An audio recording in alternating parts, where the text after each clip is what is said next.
Pirates did not sleep easily, not because of storms, not because of enemies, but because the greatest danger on a pirate ship was often lying just a few feet away.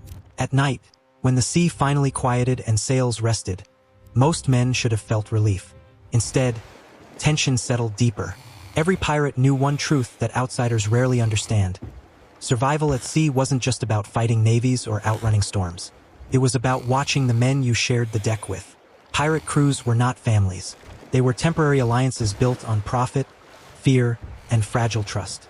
Every man slept armed for a reason. Weapons stayed within reach even in rest. Pistols loaded, blades near hands, muskets propped against walls.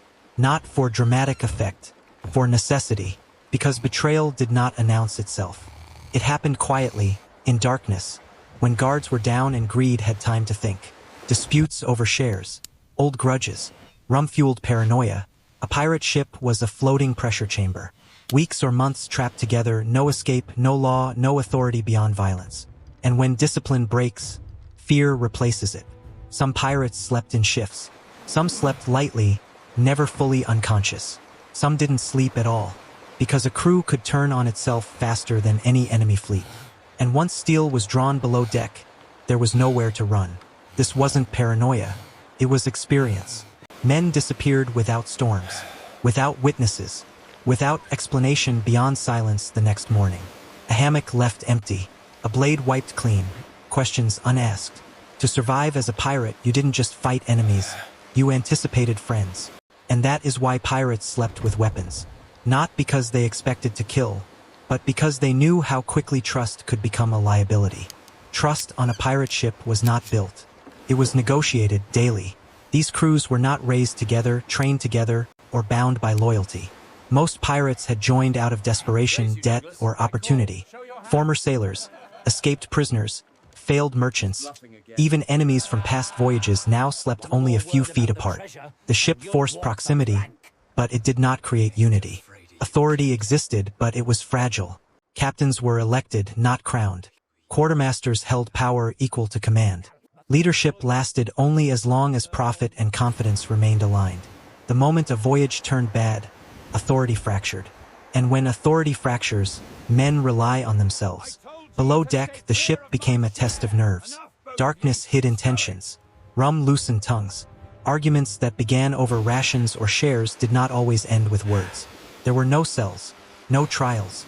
Discipline was immediate and often final. Sleeping unarmed meant vulnerability. A pirate knew that disputes rarely waited for daylight. If a man wanted revenge or a larger share or silence, night offered opportunity. Hammocks were close. Movement was muffled by waves and creaking wood. A single blade could settle problems before morning. That is why pirates developed habits that looked extreme from the outside. Pistols were kept loaded. Blades were placed within reach. Some slept with one eye open. Others rotated watch even when no enemy was nearby. These were not rituals of fear, they were adaptations. Because the ship was more dangerous when it was quiet. Every man understood the balance. You slept armed not because you planned to strike, but because you knew others might. Survival depended on readiness, not trust. And once a crew learned that lesson the hard way, it was never forgotten. On a pirate ship, rest was not peace. It was simply the moment when danger learned to move quietly. The most dangerous moment on a pirate ship was not battle. It was disagreement. Conflict did not always explode. More often, it fermented. A glance held too long. A share counted too carefully. A joke taken the wrong way. On land, distance dissolves tension. At sea, it concentrates it. Every pirate understood the rule: violence did not need permission. There were no courts below deck, no witnesses that mattered. If a man believed he had been cheated, insulted, or threatened, he did not wait for sunrise. He waited for darkness. Night erased hierarchy. Hammocks hung close enough for breath to be heard. Lanterns dimmed. Movement softened by waves and wood. In this space, reputation mattered less than readiness. A blade drawn first decided everything. The sailor had seen it before. A quiet scuffle that ended quickly. No alarm, no panic. Just a body dragged away and an empty hammock by morning. The explanation, if offered at all, was brief. An accident. A fall. A misunderstanding. Questions were dangerous things to ask. That was why pirates slept armed, even from their own crew. Weapons were not symbols of aggression. They were insurance. The presence of steel changed calculation. A man considering violence had to consider resistance. That pause, even a heartbeat, could save a life. Some pirates tied weapons to their wrists. Others slept seated, backs against beams. Many learned to wake instantly, trained by months of tension. Sleep was shallow. Dreams were rare. Trust existed, but it was conditional. The ship functioned because everyone understood the balance. Too much fear, and the crew turned on itself. Too much trust, and someone exploited it. Survival lived in the space between. By morning, the ship sailed as if nothing had happened. Orders were followed. Work resumed. The sea remained indifferent. Only the men remembered, quietly, why they never slept unarmed. On a pirate ship, night was not for rest. It was for vigilance. By daylight, the ship pretended nothing had happened. Men moved as they always did, hauling rope, adjusting sail, sharing food. No one spoke about the night. On a pirate ship, silence was not denial. It was agreement. Survival depended on knowing when not to ask questions. The sailor understood this language well. Weapons stayed close even in the sun. A pistol tucked into a belt.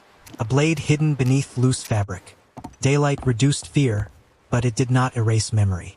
What happened at night shaped how men stood next to each other when awake. Pirate life demanded constant calculation. Who had slept? Who had not? Who now avoided eye contact?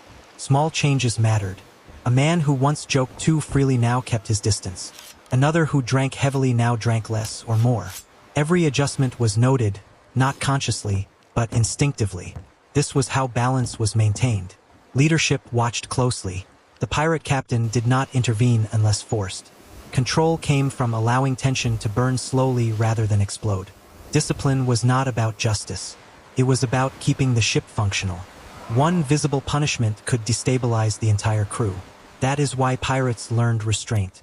Violence was always available, but rarely rushed.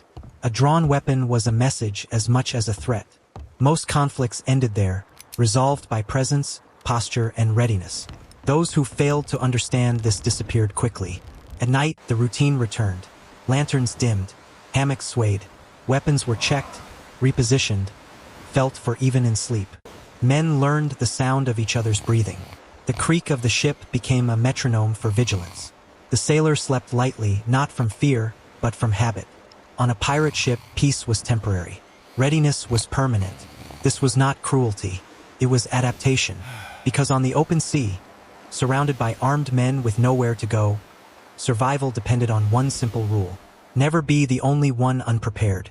By morning, the weapons were never mentioned. That was the final rule. To speak about fear was to invite it. To acknowledge danger was to weaken the balance that kept the ship moving. So pirates learned to live with an unspoken understanding that survival depended not on trust, but on preparedness. Outsiders imagined pirates as reckless, fearless men. The truth was more restrained. They understood human nature too well to ignore it. Greed, envy, resentment. These traveled more reliably than any wind. A pirate ship simply removed the walls that normally keep such things contained.